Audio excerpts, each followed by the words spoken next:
What's going on, everybody? This is James Grandmaster Facts Voice, and you are here for another episode of Facts Project today. Once again, Anthony Stokes here to talk about Tap or Die. Not one, not two, issue 3. Thank you for being here, brother. Thanks for having me. Of Of course, man. This is an annual thing. I know we got 2 days left in the campaign, but we got some things to talk about. Absolutely. Namely, of course, for anybody that does not know, this modern day professional wrestling comic that Anthony had put together is, of course, not only just a great homage to the love of professional wrestling, but also gives a more so in-depth look of what it is like behind the scenes. Because for those of us that are old enough to know, there used to be regional wrestling, especially down in the South. You know what I'm saying? So like NWA, aside from WCW and WWE, or even if you want to still call it WWF, ECW over here in Philly that we had, that of course got bought out and merged with WWE. You know, like all those regional Texas formats and everything like that. So you do get a lot of that at play because you realize like a lot of these wrestlers are starting out in divisions, hmm and there's lower levels to this. You know, you're not getting up to the ranks yet. hmm WWE has that right now with the next project, the NXT, to where you're not on the top line yet. You're probably like in a G League, and you're working your way up. So the last that we saw Domino, of course, he's in recovery, recuperating from his battle with Real Deal Randy. Yeah. Yeah. And he comes into a situation in the locker room with namely Pride and Pest. Yeah. And it's kind of like, okay, you're no longer in the top division anymore. At most, you're going to have to at least deal with these two. Yeah. So when you're constructing this thing, it's not only just the side of like you putting together a comic that's just based on wrestling. You're also dealing with the fact that it's kind of like a shady management company that's running this whole deal. Yeah. But all in all, like he understands that he's got to work himself up through the ranks. But his personality sometimes gets in the way. So be it. Maybe in the first issue it did. But how are you like building this up to where like somebody like Domino has pretty much is the highest of confidence as Yeah. far as the wrestler is concerned. And then he gets shut completely down, beaten to a Yeah. pulp, and then Yeah. has to take the pride in his hands and walk back into that arena and try to get back right. Yeah. Well, he actually uses the second issue. You kind of see him playing politics in terms of like trying to leverage an opportunity to get a bigger fight to get on the main stage as well. Mm-hmm. But yeah, at this point, he's just a revenge machine, and he's trying to do whatever he can to con the ranks and get revenge. Yeah. So as far as like the tools that are needed to get this done, because of course taking off and I'll give you this credit as well. As far as comic books being a medium, the first 12 pages are literally all a battle scene, and there's rarely any dialogue. Yeah. Yeah. And I like the way that you played into that because like there's a lot of people that create comics that feel like they gotta like load the page up with Yeah. conversation pieces. It's a fight. Yeah. Yeah. I think there's a balance, right? You want to characterize always. You always want to be able to characterize the characters, right? And it's about striking that balance between, all right, you don't want to slow down, as Chris Moses would say, yapping. We don't want a lot of yapping. Like the dialogue that is there has to be there for some kind of purpose. It has to be there to drive the plot, the story, the characters, the tone, or what have you. So yeah, I mean, I think people really enjoy the first half of the book. Yeah, especially I think it's one of the best action scenes in my career, I would say. Word. And, Yeah. and even so, just the dilemma of the match even starting, because if anybody read the first book, you realize that he got defeated because he didn't realize the situation that he was getting into. The whole Yeah. scene in the stage turned into an augmented reality sequence, which is something he's never had to participate in before. Yes. So when he sees this going up again, it's like, fuck, not again. Yeah. Yeah. it's the element to raise the stakes and also make it differentiated from a typical wrestling, series. I think Dual Power Bomb is the big one, probably the biggest wrestling comic I can think of. Yeah, And it's like that's has its own crazy kind of conceit. So it's like, okay, how do we make it, how do we turn this and make it into its own thing? And also, how do we use this for character beats, right? Like, how do we use this as well to like illustrate what kind of character is this as well? So it offers, like, it's a really good plot device. If I do say so myself, like yeah. it just You're almost looking at it as it works because like at that moment, he's almost like putting a shell. But then like he kind of like gets over the fact he's still adjusting badly to it in the beginning. mm-hmm. But then the adjustment is like, okay, and even the ring announcer sees it, be like, okay, he's gonna play defense Yeah, and just wait to bide his time until actually pride pops out. yes. He gets beat around a lot and everything like that, but then all of a sudden he kind of takes a little bit of an advantage. Yeah, like, so the thing is, and I'm a big shonen fan, which I like. So I love, like, Goku, Mhm. RP Akira, like One Piece, Naruto, blah blah blah. And one of the things that frustrates me about, like, I mean, Naruto was pretty bad about it. Like Rock Lee, he's basically, it's like, yo, you do this, you'll never walk again. And then like two arcs later, he's walking. Like, I wanted, you know, you have this guy on equal footing. He can be anybody. And these sort of, like, him getting harmed and these kind of this sci-fi element where the deck is stacked is kind of how, what I don't like about shonen is that how it normally goes is like there's a protagonist who is like insanely talented, has like some kind of raw latent ability. He versus beats up against a guy, is insurmountable odds. He figures out a technique or something that will then allow him to beat the guy in front of him, which is then inherently useless on the very next guy. Like, Mhm. that's kind of like, and I hate that. Like, frankly, I can't. So it's like almost like an invert of that. It's like you need the other guy has to come up with XYZ just to beat Domino. Right, And so it's also, and his body's deteriorating, like, I want to be consistent. Like, okay, when he gets hurt, it's going to be a thing where like these injuries are gonna pile up as well.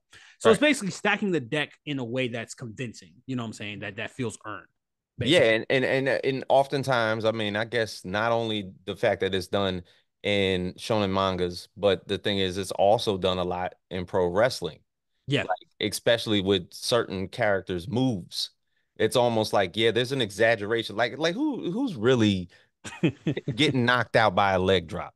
Yeah. Like, Yeah. come on, bro. Exactly. Like signature moves and stuff. Yeah, Yeah. the signature moves kill me a lot, and we get it. That's the exaggeration of professional wrestling and everything like Yeah. it. So I've all that's always cracked me up. Of course, the older that I got, maybe when I was younger, I was like, "Oh, he's doing his finishing move. That's it. It's a wrap. It's over."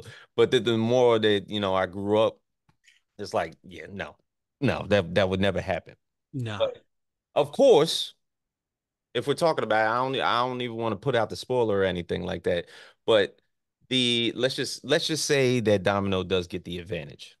And in the post match, when Domino gets a chance to grab the microphone and talk to the crowd, Yeah. I didn't see Domino in that scene. I saw you. You saw me. Oh boy. I saw you. Okay. Yeah. You know what I'm saying? Because I was like, that whole speech, I'm just sitting there like, yeah, nope. No, I'm looking at it verbatim, word for word. Damn. It's Okay. like, you know, uh, you guys have been out here putting the same motherfuckers out there and been Yeah. glorifying them to no end. Yeah. Yeah. And I'm here to tell you that my time is here. Yeah, it is a bit of a manifesto. I mean, this did originally start with me being frustrated with the indie comic scene and kind of like the gatekeepers and like kind of like the thing of like, the Mhm. traditions that didn't really make sense to me. So no, I mean, yeah, that makes sense. I mean, that's just staying true to what my experience was. Yeah, no, Yeah. 100%. Yeah, because I always felt like in the beginning when I read the first book that this was sort of like an allegory of your career in indie comics. Yeah, yeah, yeah, 100%. You know what I'm Unfortunately. saying? So the detail that was brought out in that speech, I felt like was needed because I heard glimmers of that in issue one when he was talking to I forget old boy he talked to in the locker room and he Bone Crusher. Bone Crusher, and he injured him. You know what I'm Yeah, saying? Like almost in the same sense, but this time it's not. I'm not talking to other wrestlers. I'm talking to the fans. yeah, yeah, yeah. He's going full heel essentially. Like this is the best heel story ever. Like that's what I'm trying to do essentially. Like Right. what's a heel you would root for?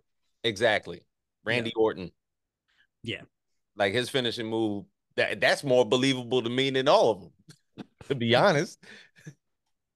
So even so, yeah, um, in the midst of Domino talking all this shit, he's in a subdivision, but yet real deal Randy comes walking out yeah, yeah, to talk even more shit to him, as opposed to him to getting injured. Our last fight, you fought like shit, and he was like, "You're not even in the same division as me. If you're not in the same division as me, why you coming out here? You feel me as a threat." yeah, yeah. I mean, yeah, no, 100%.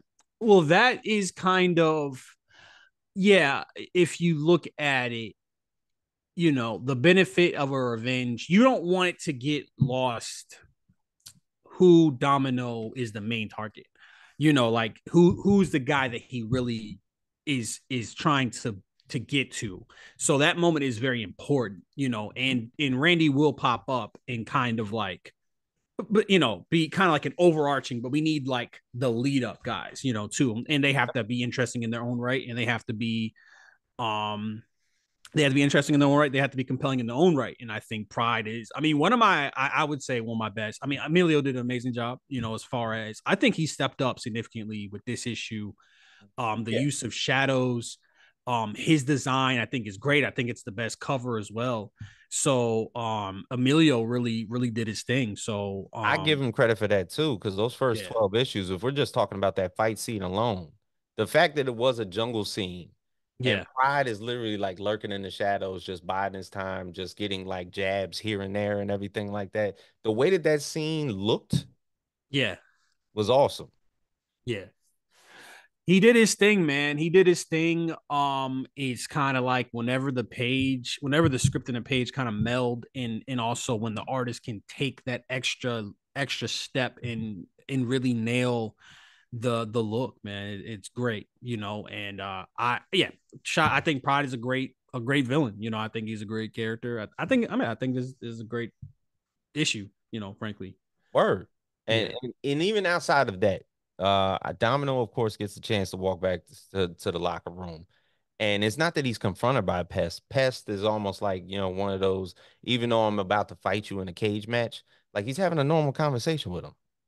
Just yeah, like, hey man, good match and everything like that. Like you really like did your thing out there. He was like, yeah, yeah. well, he was like, fuck all that. You next, you know. Yeah, yeah, because you have to. It's a thing of just the tricky part with this series is going to be you don't want an episode of just talking, right? Like you Mhm. need some spectacle. You know what I'm Yeah. saying? So issue one has like three fights. Issue two has like one fight. You know what I'm saying? Like maybe two. This one is one big fight. So it's like, what's that pacing like? You have to lay down the track as you're going, essentially, Oh so that yeah. people don't tune out.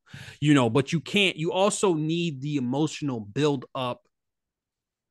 You need the emotional build up to make the fights compelling as well, to set up the tension, to set up the mechanics, the Mhm. dynamics and all that stuff. So it's a balancing act for sure, and I think like it's always going to be, I guess, what the even number issues that are going to be like the ones where it's like, okay, like we need some finesse here to like keep the ratcheting up the tension, keep the character development, but also having Right. like this spectacle, to keep people invested. And I mean, Tabardai too. A lot of people came back. I think 100+ people came back from number two. So I Mhm. mean, it worked. I can say that.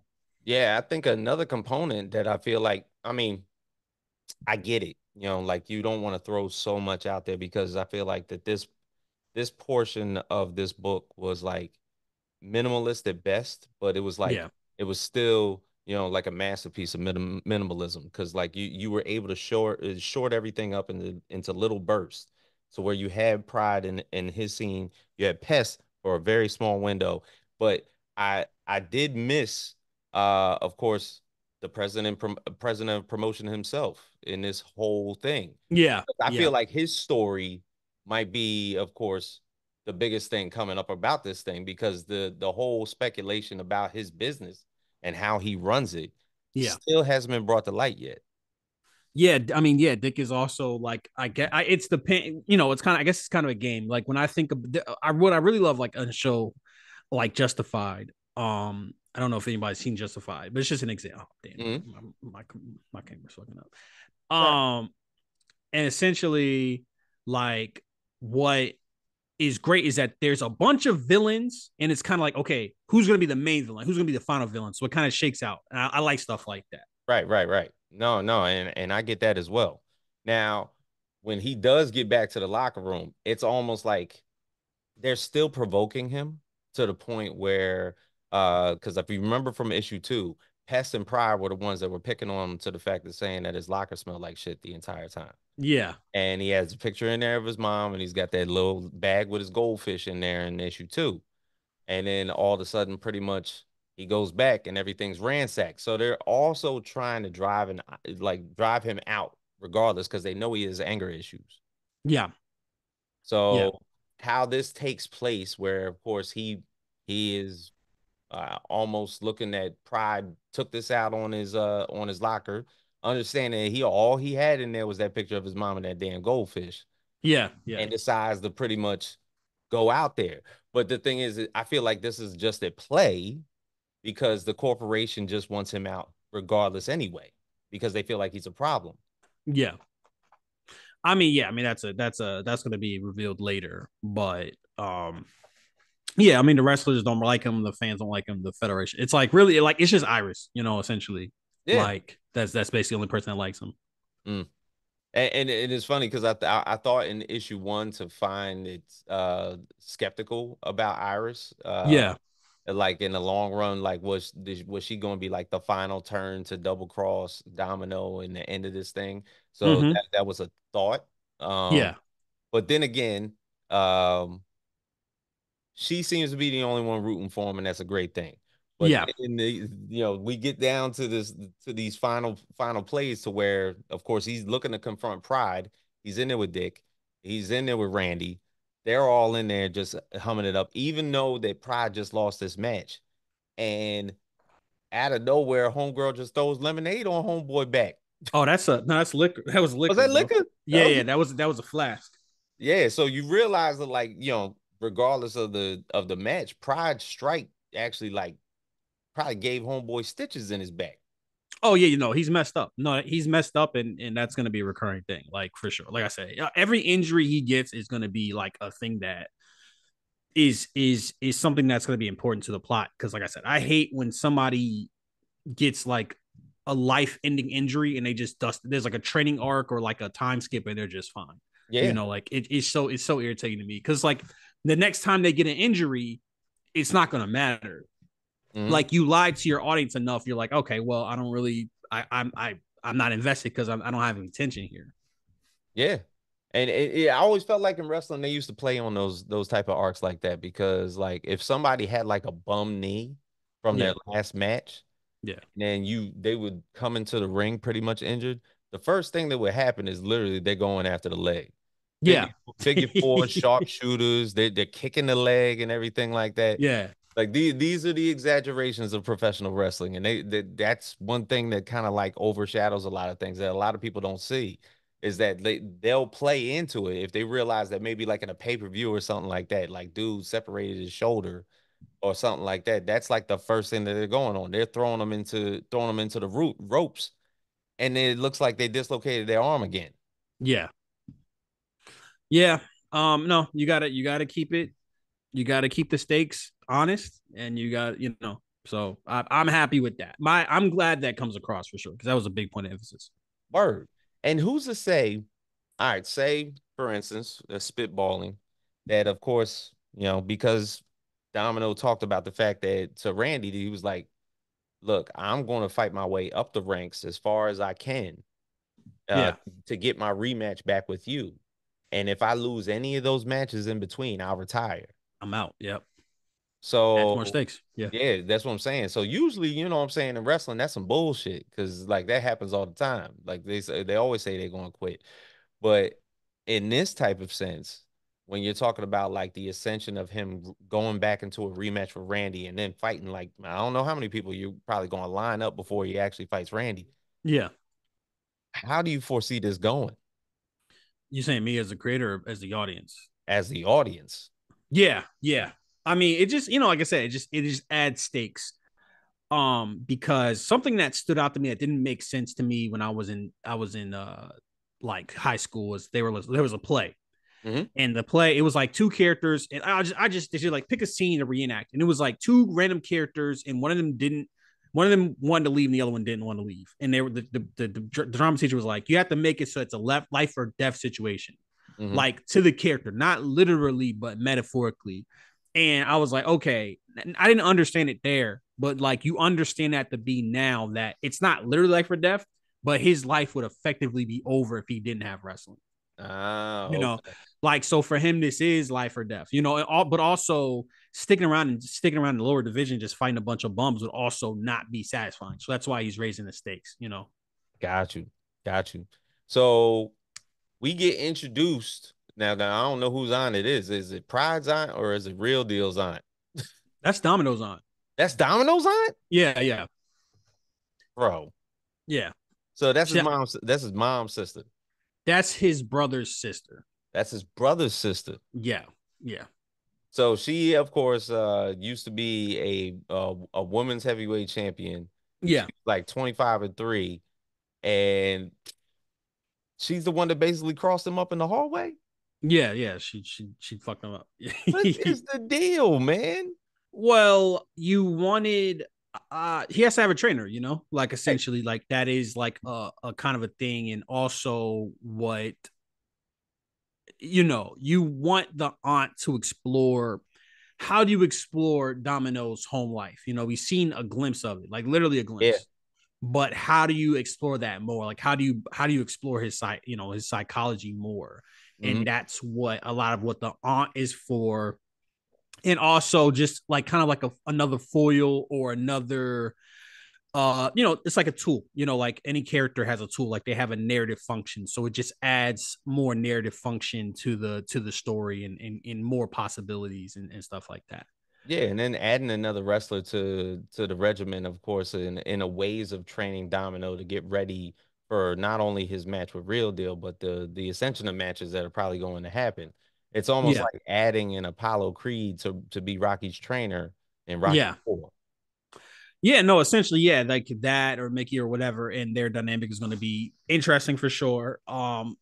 It's anytime you get to add another female character, that's a plus as well. So I think, like, again, that goes to like also laying down the track as you're going. It's like, okay, we need to keep adding to the lore, we need to keep adding to the Mm, story, yep. and but we need to but we also have to tell the story. And I don't know if you noticed, but she does the flip that Domino uses in the first issue. She does the flip on Domino. I didn't notice that. Damn it. Yeah, yeah, So essentially, I guess probably like in these next coming issues, of yeah. course, we're gonna finally get that cage match with Pest. Hmm. But it's almost like who else does Dick throw at Domino before he actually gets his rematch with Randy? It's gonna be a lot, bro. It's gonna be a lot. It's gonna be because you want it to feel earned. You also want him to learn, and you want him to go Hmm. through stuff as well. And it's gonna be great, man. It's honestly the stuff that I've actually written out. I've written out the entire series, not like outlined. I know the direction where it's going, and it's long form storytelling. And taking advantage of all that. I enjoy one shots. I enjoy Yeah. but I think the stories that really hit are the ones that are long form, because you have more chances to pay off stuff. You have more chances to set up stuff, and yeah, no, it's gonna be great. Now, did that match against Pride get him out of the second division? Is he now back in, or is he still got a lot more So way he to was go? never in the first division. He was always in the second division. Okay. But that's why it was such a big deal, because Dick bumped him up to like a title fight. Like Right. it's kind of like the Rocky thing. And then so now he beat Pride to get into the cage match. Mm, okay. Yeah. So he hasn't, yeah. And then the cage match is going to be crazy. Like the cage match is going to be absolutely insane. So I'm excited for that one. Dope. A lot of Now, surprises. something interesting that I saw you say the other day, Yeah. because of the fact that, a lot of people try to break in certain ways and forms and fashions to get into the indie comic business. Yeah. One happens to be doing short stories and better yet, anthologies. And you Yeah. felt like that might not be the move anymore. I think anthologies were probably great a couple years ago during the pandemic because a lot of people were getting into comics and not everybody knew each other. Okay. So it's still a good networking tool, but when you look at Kickstarter audiences, for one, the market is tightening up, which I've been saying for like a year plus. Mm, Like the market is tightening up, so it's like you got that. And it's not like if you had an anthology with like, me, Chris, Armin, Charlie, or something like that, where it's like, or maybe not even Charlie, where it's a through line of the work. If you said Charlie Stickney, Pat Shand, Brian Polito anthology, yeah, that would do crazy numbers. But there's also like a through line. There's like a good mm, logically. I'm like, okay, I like this, I like this, I like this. Boom. And the thing is, though, I saw this guy tweeting about this, and it showed a fundamental misunderstanding of what audiences want. mm. Is the guy was like, why, speaking from the perspective of a consumer, oh, why wouldn't you want to buy? Oh, I don't know 70% of these writers. Why, but like, why wouldn't you want to buy that? That you get to discover new artists, but people don't like this new things. Like people have an inherent aversion to new things.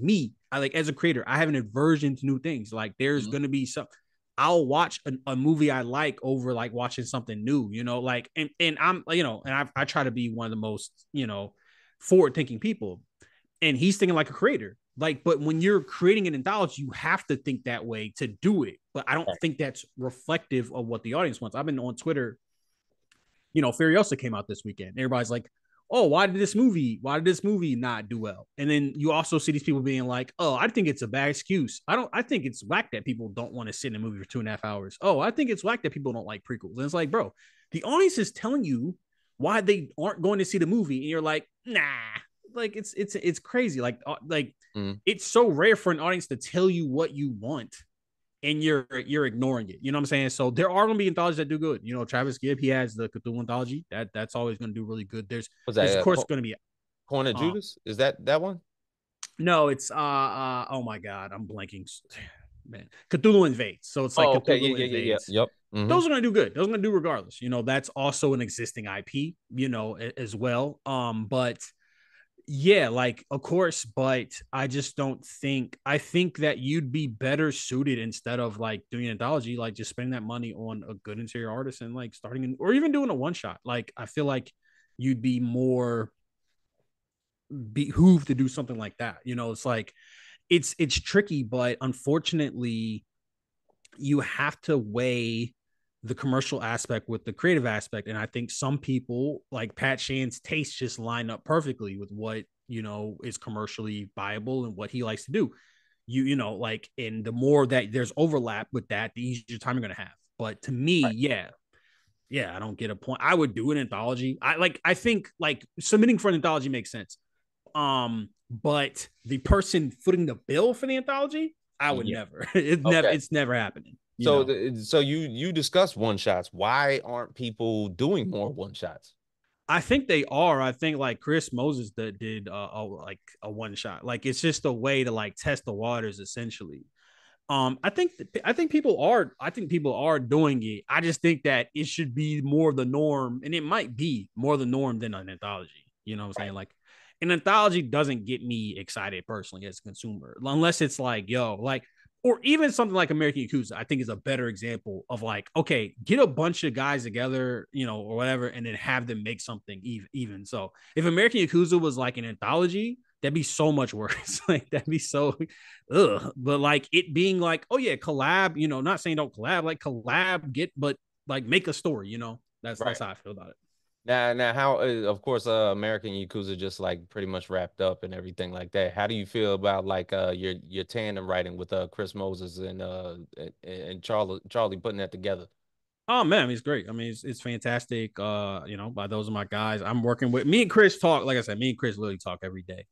And we're always working on a story. We still have an Exodus Club as well. Yeah, So hopefully, fingers crossed that American Kuza gets like a part two. That'd be sweet. So, nah, yeah. it was a great experience. Yeah, the way that Charlie basically told me that how the story is like going to start to evolve a little bit if we're going past like issue two and everything like that, Yeah, like you could dive a lot more in that criminal underworld. Like that could be some solid shit. yeah, it's a fun play box that Charlie created for us, and like I said, I one of my best experiences writing that with Chris and Charlie, and it's I can't wait to have him on the table. I think like it did what it did on Kickstarter, but I think like in person, if I were Charlie, I would make that a banner. I might make it a banner myself. I got a lot of options as far as like new IPs to make a banner of. I got like Tap or Die, I got It's Fun to Kill People, Extras Club, Mhm. American Yakuza, etc. But that's what I would do if I was Charlie. Definitely, bro. Always good to talk to you, man. Especially with this book in general because Tap or Die 1, 2, and 3. Now that I've gotten a chance to read 3, I can only see how much more this is going to evolve, man. Thank you. How would you rank them? To be honest, right now, Yeah, oh man, I'm still putting. Um, I'm doing. I'm doing one for me. damn. Well, okay, Yeah, one still one for me. okay. Then 3, then 2. I'm about to say at least we're not getting worse. No, At no, least like, nah. I mean that's a good problem when you got to think about it. But yeah, no. man. Yeah, Essentially the beginning of the arc. I mean, kind of details a lot. yeah, And especially in the case of Domino. You know what yeah, I'm saying? So you get to see essentially just from the beginning, and it's only like a multiple amount of excerpts yeah, of dialogue from him that you get to see what type of personality this person has. But the thing is, he's also extremely passionate about wrestling. yeah, You know what I'm saying? That's one thing that I don't think that has been shown yet is like you see that little that little one little frame of him as a little kid doing like an elbow drop, yeah, and it still hasn't been like touched on yet how passionate he really is. Like why yeah, he really wanted to get involved in this shit. yeah, You know what I'm saying? So yeah, but you see that little glimpse and you're like, yo, this dude's been wanting to do this since he was like 4. yeah. I mean, we're gonna delve into that, and yeah, no, it's gonna be a good series. All right. Yo, well, bro, always good having you. Always glad to have you reach out and be like, yo, my shit's up. Let's get Yeah. together. So it's all the best, man. I appreciate you doing this with me, and congratulations again on another successful campaign. Hey, man, appreciate you, bro. For sure, for sure. So for James Grandmaster Facts, boys, Anthony Stokes, Tap a Dot 3, 2 days left. So by the time I put this up, you got a day to get that shit in your hands. All right. Yeah, So facts. everybody, get out there on Kickstarter. So for everybody here at the Facts Project, we are out.